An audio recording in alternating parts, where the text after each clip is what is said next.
The Dixon Summer Center for Creative Writing and Film Production at Washington College has been a fantastic experience for 16 students who've come from all over the state of Maryland. The first week of the program, led by Ms. Anel Tomanello, concentrated on creative writing using a combination of techniques that really captivated and challenged these high-achieving students. Today is the first day of center, so we spent a moment getting to know each other based on what the students wrote in their application essays. We were able to swap into 3 different groups of maybe anywhere from 2 to 5 students and find something in common. And it was kind of interesting to see whether the kids could come up with something in common or not. And we had it in writing just in case they needed to see it. After that, we went into a seminar on the Hunger Games, and we looked at Suzanne Collins' creation of setting in the Hunger Games, how it leads to larger issues. We talked about setting in the Hunger Games and established images and mood.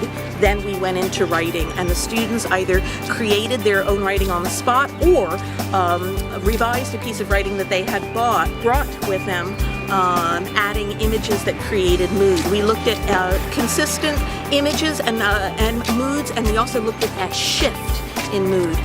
Then we set norms for meeting with writing workshop peers, and then we went into peer response. And the kids know what to do with peer response. They know to praise, they know to point out the good things, and then they know to say, get down and dirty. What was it? Be especially nitpicky so I can make it the best it can be. On the third day of the Summer Center, we left campus for a trip to the Eastern Neck National Wildlife Refuge.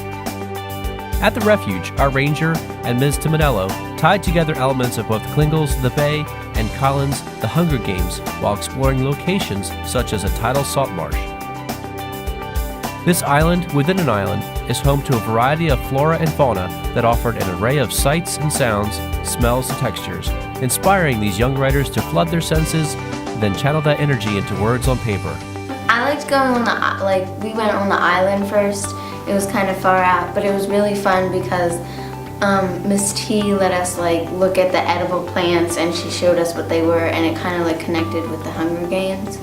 And then we went to the butterfly garden. That was really fun, and I liked learning about, they had all the plants labeled, so we got to learn about those. There are different ecosystems in this island. You have the bay out there, you have the salt marsh that you pass behind, you have a small upland here, and you have a forest component. But if you look on the edge of the trees, you have a transition zone. You have a small shrub area, and then you have the salt marsh. So it's very similar to what we were standing on back at the visitor center. With that, I know you guys have been reading a little bit about salt marshes and the role of salt marshes. A lot of them collected details and said, oh, and I can put this in my story.